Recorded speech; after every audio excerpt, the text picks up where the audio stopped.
अलैक्म students. अच्छा, हमने start किया हुआ था अपना नर्सिंग थ्योरी का फर्स्ट चैप्टर, जो कि हमने लास्ट लेक्चर में कंप्लीट कर लिया हुआ था। ये मैं आपको टॉस दिखाऊं जो इसका टेबल ऑफ कंटेंट है। तो इसमें जो फर्स्ट चैप्टर आपका बुक से है ना, वो यहाँ से इसके दो यूनिट्स में डिवाइड किया हुआ उसको। तो हमने ये दो चैप्टर्स जो हैं वो अपने कंप्लीट कर लिए हैं वहाँ से, ठीक है, बुक से। इसमें से दो आपके एमसीक्यूज आने हैं इस पूरे चैप्टर में से, जो बुक से आपका फर्स्ट चैप्टर है। और 20 एमसीक्यूज आने हैं। तो ये चैप्टर पूरा इंपॉर्टेंट है, ये आपने अच्छे से करना है। आज हम स्टार्ट करते हैं अपनी थ्योरीज। तो अगर इसका टॉस देखें, हमने फर्स्ट चैप्टर में पढ़ी थी चार कैटेगरीज हैं थ्योरीज की, ठीक है। इसमें प्रॉब्लम ओरिएंटेड थ्योरीज होती हैं, कुछ कुछ इंटरेक्शन ओरिएंटेड हैं, सिस्टम ओरिएंटेड हैं, और एनर्जी फील्ड थ्योरीज होती हैं, ठीक है।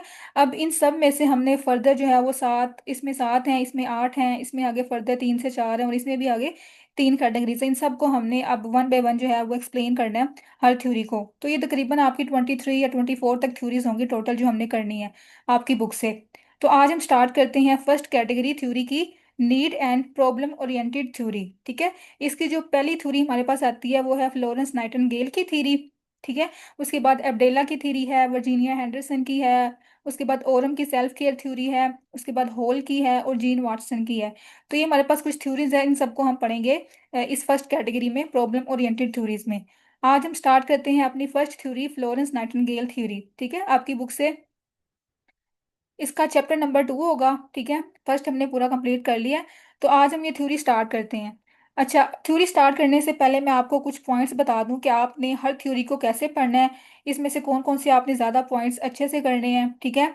अब इसमें क्या दिया हुआ है कि जब मैं आपको बताऊं ना हर थ्योरी को आपने कैसे पढ़ना है, इसमें से कुछ मेजर टॉपिक्स आपने करने होते हैं, ठीक है। पहले इसकी पूरी हिस्ट्री दी होती है, ठीक है, कि किस थ्योरिस्ट ने ये थ्योरी दी थी, उसके बारे में सारा बताया होता है कि वो कहाँ पे पैदा हुई, उसकी क्या कंट्रीब्यूशंस थी, क्या पब्लिकेशन थी, ठीक है, उसका मेजर क्या रोल था इस थ्योरी में, ठीक है। पहले ये सारी हिस्ट्री दी होती है हर थ्योरी की, ठीक है।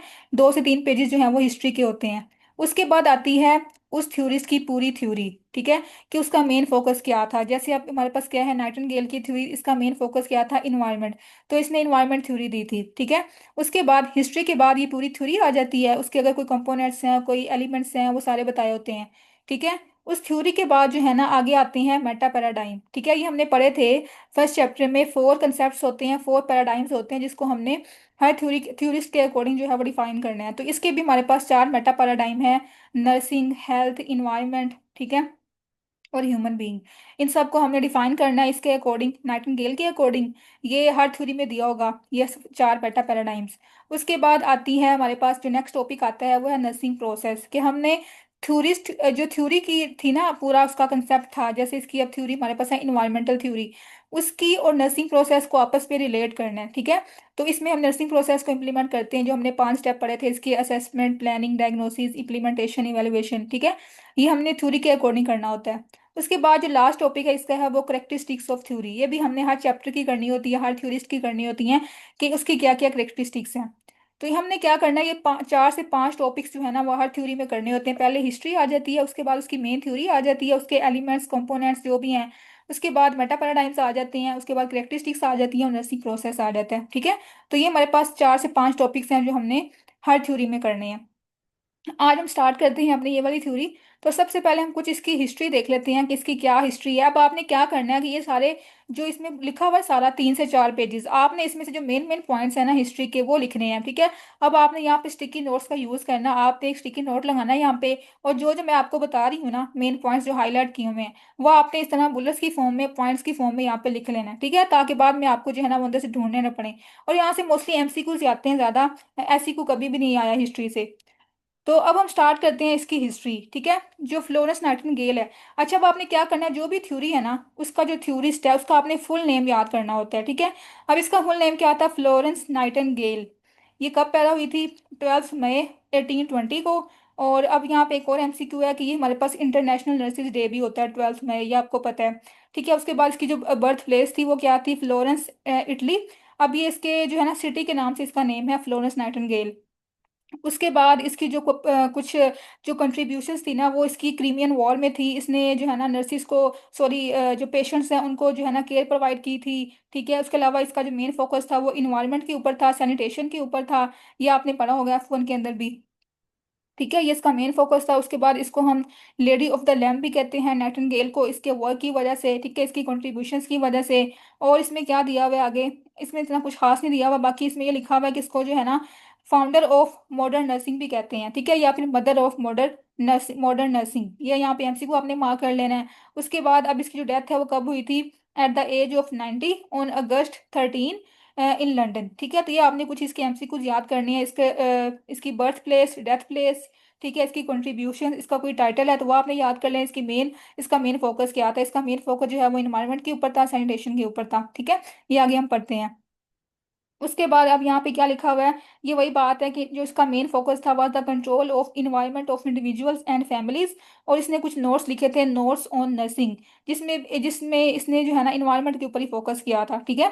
उसकी क्लीनिंग के ऊपर, उसके क्या इफेक्ट होते हैं एक पेशेंट की हेल्थ के ऊपर, क्या क्या उसके इफेक्ट्स आ सकते हैं इन्वायरमेंट के, तो ये सारा इसने एक्सप्लेन किया था अपने नोट्स के अंदर। ये सारी आपने हिस्ट्री ऐसे रीड करनी है, जो मेन मेन पॉइंट्स हैं उनको आपने हाईलाइट कर लेना है, ठीक है। अब हम स्टार्ट करते हैं इसकी जो मेजर थ्योरी है, नाइटिंगेल थ्योरी ऑन इन्वायरमेंट, ठीक है। अब हमने क्या याद करना है, सबसे पहले जो हमने तीन कैटेगरीज पढ़ी थी ना, इसकी क्लासिफिकेशन होती है थ्योरी की, कुछ होती हैं grand theories, middle range theories और नैरो रेंज थ्योरीज, ठीक है। अब ये जो हमारे पास इसकी थ्योरी है ना, नाइटिंगेल की थ्योरी, ये आती है ग्रैंड थ्योरी के अंदर, ठीक है। ये आपने एमसीक्यू याद करना है, वहां पे भी हमने पढ़ी थी इसकी एग्जाम्पल। तो ये ग्रैंड थ्योरी है, इस ये हमारे पास हाईली एब्स्ट्रैक्ट है, कॉम्प्लेक्स है, ठीक है, ब्रॉड इन नेचर है। उसके बाद इसका जो मेन फोकस है वो क्या है, इन्वायरमेंट है, ठीक है। अब इन्वायरमेंट को हम डिफाइन करें तो ये क्या होता है, ये हमारी सराउंडिंग्स होती हैं जो कि किसी भी पर्सन के डेवलपमेंट के ऊपर अफेक्ट करती हैं, इन्फ्लुएंस करती हैं, ठीक है। उसके बाद अब यहाँ पे उसने बताया हुआ कुछ टाइप्स होती हैं इन्वायरमेंट की, फिजिकल इन्वायरमेंट है, सोशल इन्वायरमेंट है और साइकोलॉजिकल इन्वायरमेंट है, ठीक है। अब इसमें इसका जो मेन फोकस था ना वो था फिजिकल इन्वायरमेंट के ऊपर। अब फिजिकल इन्वायरमेंट की मेजर कंपोनेंट्स कौन कौन से होते हैं, इसमें वेंटिलेशन आ जाती है, ठीक है, light, noise, variety of food, variety of colours, उसके बाद बेडिंग वगैरह है, उसके बाद cleanliness of rooms and walls, ठीक है, उसके बाद पर्सनल क्लीनिनेस। तो ये सारे इसके कंपोनेंट्स होते हैं फिजिकल इन्वायरमेंट के, ठीक है। ये सारे हमने आगे डिटेल में पढ़ने हैं। उसके बाद हम स्टार्ट करते हैं, इसका फर्स्ट कंपोनेंट क्या है, इसकी थ्योरी के अकॉर्डिंग, इन्वायरमेंटल थ्योरी के अकॉर्डिंग, हेल्थ ऑफ हाउसेज। इसने फोकस किया था कि जो हेल्थ ऑफ हाउसेज है उसकी क्या इंपॉर्टेंस है। अब इसमें हमारे पास जो हाउसेज की हेल्थ आती है ना, उसमें क्या क्या आता है, हमारे पास प्योर एयर होनी चाहिए, प्योर वाटर होना चाहिए, ठीक है, प्रॉपर ड्रेनेज सिस्टम होना चाहिए हाउसेज के अंदर, क्लीन होने चाहिए, और प्रॉपर जो लाइट है वो भी उसमें अवेलेबल होनी चाहिए, ठीक है। तो हेल्थ ऑफ हाउसेज जो है ना वो बहुत अफेक्ट करते हैं एक पर्सन की, एक पेशेंट की हेल्थ के ऊपर, उसकी रिकवरी के ऊपर, ठीक है।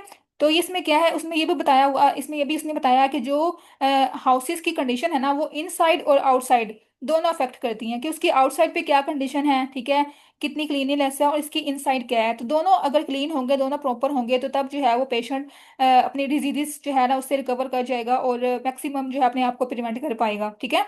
ये इसका पहला पॉइंट था। उसके बाद हमारे पास जो सेकंड इसका है पॉइंट थ्योरी के अकॉर्डिंग, वो है वेंटिलेशन एंड वार्मिंग, ठीक है। वेंटिलेशन में इसने क्या कहा था कि जो एयर है ना, जो पर्सन ब्रीथ कर रहा है, ठीक है, इनहेल कर रहा है, वो प्रॉपर होनी चाहिए, वो क्लीन होनी चाहिए, फ्रेश एयर होनी चाहिए, ठीक है। ये इसने एयर के ऊपर फोकस किया था, वेंटिलेशन के ऊपर फोकस किया था। उसके अलावा इसने कहा था कि जो नॉक्शियस एयर है या फिर इफ्लूवा है, इफ्लूवा क्या होता है कि जो ऐसी एयर जिसके अंदर प्लूटेंट्स होते हैं, कंटामिनेटेड एयर होती है, ठीक है, ऑर्गेनिक मैटर वगैरह उसके अंदर होता है, तो उसने इससे जो है वो कहा था कि अवॉइड करना है, ठीक है। हमने इससे मैक्सिमम जो है वो अवॉइड करना है, ताकि जो डिजीजेज हैं वो आगे स्प्रेड ना हो हाउसेस के अंदर, ठीक है, और पर्सनस को हमने कॉम्प्लिकेशन से प्रिवेंट करना है। तो ये इसने फोकस किया था वेंटिलेशन के ऊपर। उसके बाद इसने कहा था वार्मथ, जो वार्मथ है किसी भी रूम की या हाउस की, टेम्परेचर जो है उसका मेंटेन होना चाहिए, ठीक है। उसने स्ट्रेस किया था, किसके ऊपर फोकस किया था, इंपॉर्टेंस ऑफ रूम टेम्परेचर, कि ना तो ज्यादा वो कोल्ड हो और ना ही वो ज्यादा हॉट हो, ठीक है। मतलब कि बैलेंस्ड फॉर्म में टेम्परेचर होना चाहिए रूम का, जो भी पेशेंट्स के रूम है, ठीक है, और जो हाउसेस के का टेम्परेचर है प्रॉपर उसका होना चाहिए। और हमने जो नर्सिस की ड्यूटी क्या होती है कि उसने कंटिन्यूसली जो है वो कॉन्स्टेंटली मॉनिटर करना होता है पेशेंट के टेम्परेचर को बाय पाल्पेटिंग द एक्सट्रीमिटीज, ठीक है। तो ये इसका मेन फोकस था। उसके बाद जो इसका अब थर्ड कंपोनेंट क्या है इसकी थ्योरी का, वो है लाइट, ठीक है।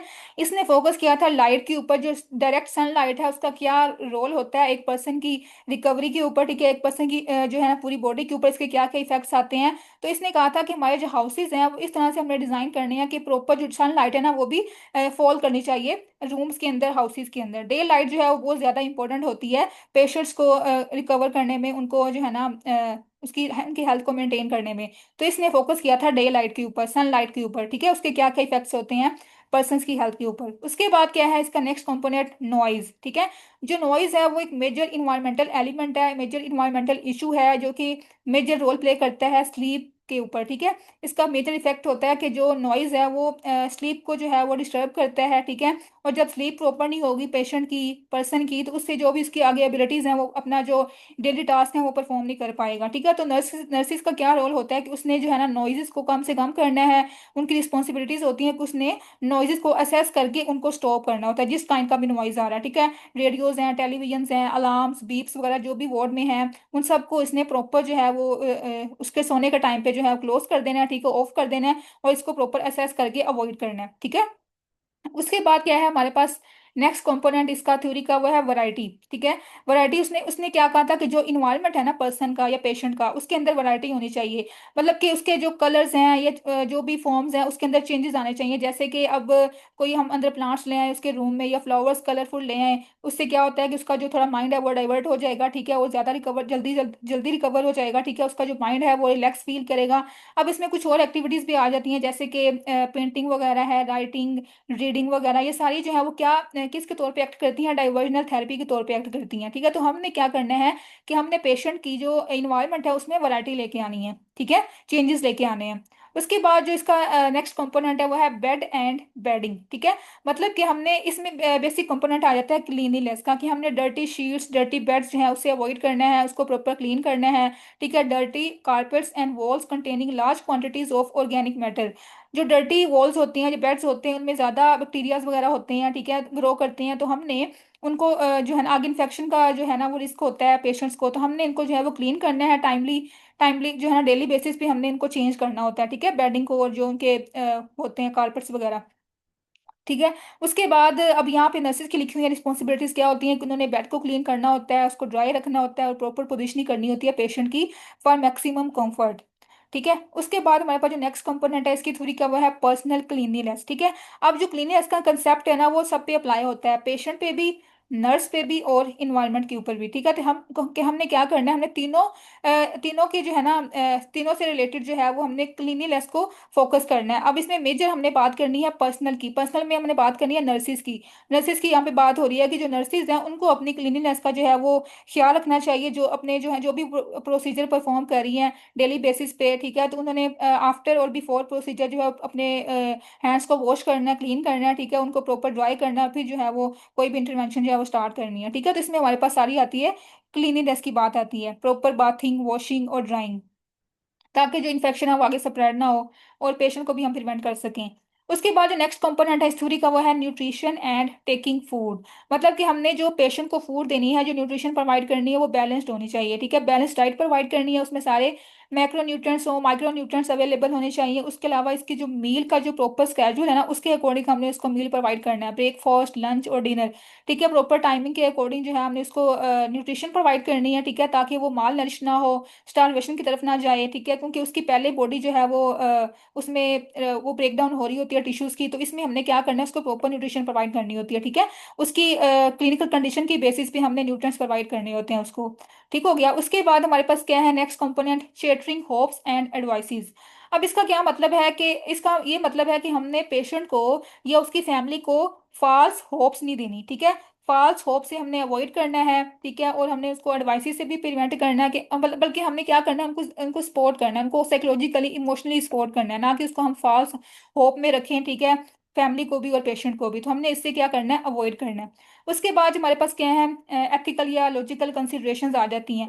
अब इसमें कुछ और जनरल पॉइंट्स बताए हुए हैं कि जो नाइटिंगेल थी उसका क्या मेन फोकस था, इसके अलावा इन्वायरमेंट के अलावा इसका फोकस ये था कि मोस्टली जो फैमिलीज होती हैं, पेशेंट्स होते हैं ना, वो पॉवर्टी में रह रहे होते हैं, तो उस पॉवर्टी की वजह से जो है उनको डिजीजेज हो रही होती हैं, ठीक है। तो इसने क्या किया था, इसने ये कोशिश की थी कि जो पर्सन की लिविंग कंडीशन है ना उसको इम्प्रूव किया जाए, उसके लिए इसने एफर्ट की थी, ठीक है। और इसने पॉलिटिकल एक्टिविटीज में पार्टिसिपेट किया था, और ये इसने एक्सीलेंट मैनेजर के तौर पे भी काम किया था, ठीक है। इसके डिफरेंट मैनेजमेंट स्किल्स थी इसके अंदर, ठीक है, नाइटिंगेल के अंदर। तो इसने प्रॉपर जो है वो इनकी लिविंग कंडीशंस के ऊपर भी वर्क किया था पेशेंट्स के लिए, ठीक है। तो ये हमारे पास इसके मेजर कंपोनेंट्स थे नाइटिंगेल की थ्योरी के अकॉर्डिंग। ये आपने ऐसे जो है वो तीन तीन चार चार लाइंस में जो है ना इसको डिस्क्राइब करना होता है। ये इसके 10 कंपोनेंट्स आपने याद करने हैं, ठीक है। मोस्टली जो पेपर में वो क्वेश्चन आता है ना वो इन लिस्टिंग का ही आता है, तो आपने जस्ट इन लिस्ट करना होता है। अगर आप ही चाहे डिस्क्राइब करने का तो आपने इस तरह 3 से 4 लाइंस में इसको डिस्क्राइब करना होता है, ठीक है।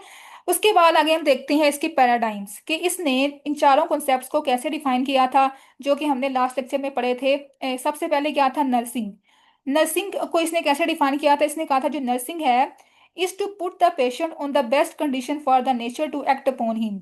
और इसका इसने ना इससे रिलेट किया था नर्सिंग को इन्वायरमेंट से, कि नर्सिंग का मेजर फोकस क्या होता है कि हमने पेशेंट को बेस्ट कंडीशन में रखना होता है। मतलब कि इन्वायरमेंट का यहाँ पे बात हो रही है ना, कि हमने उसको बेस्ट इन्वायरमेंट प्रोवाइड करना है ताकि उसकी जो भी हेल्थ है उसको हम प्रमोट कर सकें, उसको कॉम्प्लिकेशन से प्रिवेंट कर सकें, ठीक है। तो इसमें सारी वही आ जाती है, फ्रेश एयर होनी चाहिए, लाइट वार्मथ क्लीनलीनेस, ठीक है। ये सारी इसमें न्यूट्रिशन वगैरह की बात हुई हुई है। उसके बाद अगर हम देखें तो हमारे पास जो सेकंड इसका पैराडाइम है वो है ह्यूमन बीइंग।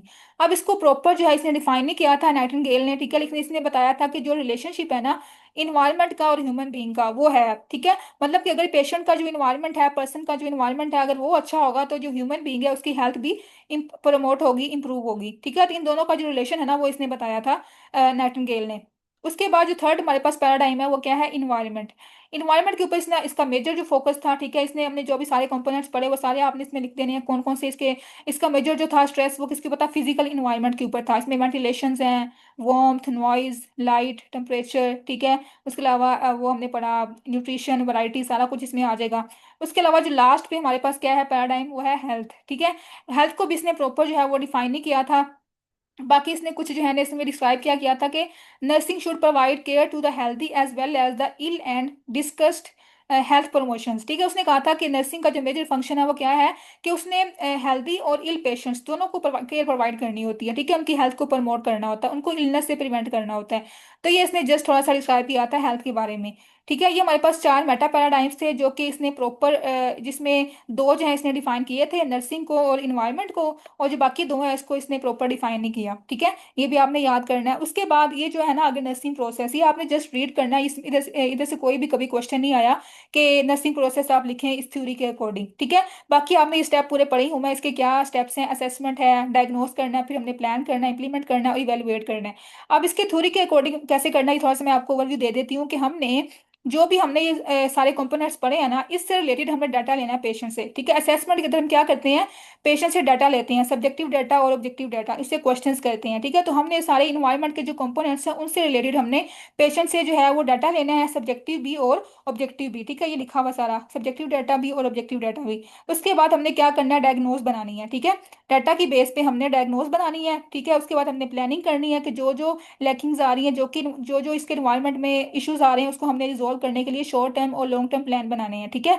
उसके बाद उनको हमने इंप्लीमेंट करना है। इसमें हमारे पास इंटरवेंशन आ जाती हैं, इसमें हमने एक्शन लेना होता है, ठीक है, इसके इन्वायरमेंट को इन्हांस करने के लिए, प्रमोट करने के लिए, क्लीन करने के लिए, ठीक है। और इसके बाद हमने इवेलुएट करना होता है, ठीक है, उसके इन्वायरमेंट को। तो बेसिकली हमने इसको थ्योरी के अकॉर्डिंग जो है ना वो इम्प्लीमेंट करना है नर्सिंग प्रोसेस को, ठीक है। उसके बाद हमारा जो लास्ट टॉपिक है इस चैप्टर का वो है करेक्टरिस्टिक्स ऑफ थ्योरी, ठीक है। अब ये टॉपिक हमने पढ़ा था फर्स्ट चैप्टर में कौन कौन सी करेक्टरिस्टिक्स होती हैं। अब हमें ये देखना है कि जो करेक्टरिस्टिक्स हैं वो इस थ्योरी के ऊपर अप्लाई होती हैं कि नहीं होती, ठीक है। सबसे पहले हमने देखा था जो थ्योरीज है ना, ये इसकी पहली करेक्टरिस्टिक है। जो थ्योरीज हैं उसके जो कंसेप्ट होते हैं वो आपस में इंटर रिलेट कर रहे होते हैं कि नहीं कर रहे होते, ठीक है।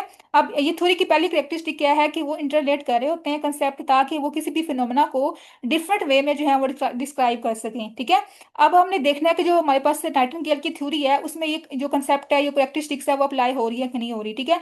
अब यहाँ पे क्या बताया हुआ है कि जो इसमें है ना इसकी थ्योरी में, इसके मॉडल में, इन्वायरमेंट के मॉडल में जो फिनोमेना है उसको हम डिफरेंट पॉइंट ऑफ व्यू से देख रहे होते हैं, ठीक है। तो इसमें भी ये जो पहला कंसेप्ट है, पहली पहली करेक्टरिस्टिक है वो इसके अंदर अप्लाई हो रही है, इंप्लीमेंट हो रही है, ठीक है। मतलब कि इसमें जो कंसेप्ट हैं वो इंटरलेट भी कर रहे हैं, और इसमें हम जो है ना फिनोमेना को डिफरेंट व्यू से, डिफरेंट इनसाइट से देख सकते हैं, ठीक है। उसके बाद जो सेकंड थ्योरी, सेकंड करेक्टरिस्टिक क्या थी, कि जो थ्योरीज हैं वो लॉजिकल होनी चाहिए, ठीक है। अब हमने ये देखनी है थ्योरी जो नाइटिंगेल की है वो लॉजिकल है कि नहीं है। तो यहाँ पे लिखा हुआ है कि जो इसकी थ्योरी है वो लॉजिकल है, इसमें प्रॉपर लॉजिक बताई हुई है हर चीज़ की, जो भी हमने डिस्कस किया इन्वायरमेंट को, फिजिकल इन्वायरमेंट को, सोशल साइकोलॉजिकल इन्वायरमेंट को, तो ये लॉजिकल नेचर है, ठीक है। तो ये भी इसके ऊपर अप्लाई हो रही है करेक्टरिस्टिक। उसके बाद जो थर्ड करेक्टरिस्टिक हमने पढ़ी थी, कि जो थ्योरीज हैं वो सिंपल होनी चाहिए और जनरलाइजेबल होनी चाहिए, ठीक है। अब जो नाइटिंगेल की थ्योरी है ये सिंपल भी है और जनरलाइजेबल भी है, कि इसको हम जो है इंप्लीमेंट कर सकते हैं अपने डेली बेसिस पे जो है इसको एप्लीकेबल होती है ये, ठीक है। तो ये जो इसके ये भी इसके अंदर इसके ऊपर जो है इंप्लीमेंट होती है करेक्टरिस्टिक। आगे हम देखें तो फोर्थ क्या हमने पढ़ी थी कि जो थ्योरीज है ना उससे आगे हम हाइपोथेसिस जो है वो जनरेट कर सकें, ठीक है। उससे आगे थ्योरी फर्दर डेवलप कर सकें, उसको एक्सप्लेन कर सकें। तो जो हमारे पास नाइटिंगेल की थ्योरी है, इससे हम थ्योरी हाइपोथेसिस को जनरेट कर सकते हैं। तो ये जो इसके ऊपर है, ये जो करेक्टरिस्टिक है वो भी इसके ऊपर इंप्लीमेंट हो रही है, ठीक है, इस थ्योरी के ऊपर, नाइटिंगेल की थ्योरी के ऊपर। इसमें जो हमारे पास ये जो हाइपोथेसिस बनी हुई है ना, impact of environment on client health, तो इसको आगे हम प्रूव कर सकते हैं, टेस्ट कर सकते हैं, ठीक है। अब हाइपोथेसिस क्या होती है? टेंटेटिव स्टेटमेंट होती है दो वेरिएबल्स के दरमियान में। अब ये हमारे पास क्या है, इन्वायरमेंट एक वेरिएबल है, दूसरा वेरिएबल क्या है, क्लाइंट की हेल्थ। इन दोनों में हमने देखना हो रिलेशनशिप, इसका इंपैक्ट देखना हो, तो वो हाइपोथेसिस बन जाएगी ना, उसको आगे हम टेस्ट करेंगे, उस थ्योरी को आगे एक्सपेंड करेंगे। तो ये हमारे पास क्या है, इसकी जो है ना जो नाइटिंगेल की थ्योरी है वो इसको फॉलो कर रही है, इस करेक्टरिस्टिक को। आगे हम देखें तो हमने ये पढ़ी थी कि जो थ्योरीज हैं वो कंट्रीब्यूट करती हैं बॉडी ऑफ नॉलेज को इंक्रीज करने में, ठीक है, बॉडी ऑफ नॉलेज को इंक्रीज करने में और रिसर्च को इन्हांस करने में। अब ये जो हमारे पास थ्योरी है नाइटिंगेल की, ये हमें पता है कि हमारी नॉलेज को इन्हांस कर रही है, ठीक है, हेल्थ और वेल बींग को प्रमोट कर रही है। ये हमें बता रही है कि इन्वायरमेंट का क्या इफेक्ट होता है किसी इंडिविजुअल की हेल्थ के ऊपर। तो ये बेसिकली हमारी नॉलेज को इंक्रीज कर रही है ना, असिस्ट कर रही है हमारे नॉलेज को इंक्रीज करने में। तो ये भी इसके ऊपर इंप्लीमेंट होती है करेक्टरिस्टिक, ठीक है। उसके बाद हमने देखा था जो इसकी करेक्टरिस्टिक है, theories can be used by practitioners to guide and improve their practice, ठीक है। अब ये जो थ्योरी है वो डिफरेंट प्रैक्टिशनर्स जो है, नर्सिस भी, डॉक्टर्स भी, सारे इंप्लीमेंट कर सकते हैं, यूज कर सकते हैं। तो ये भी इसके ऊपर इंप्लीमेंट होती है, ठीक है, ये करेक्टरिस्टिक भी। और लास्ट पे क्या है कि जो थ्योरीज हैं वो कंसिस्टेंट होनी चाहिए, प्रीवियस जो थ्योरीज हैं, लॉज एंड प्रिंसिपल्स हैं, ठीक है।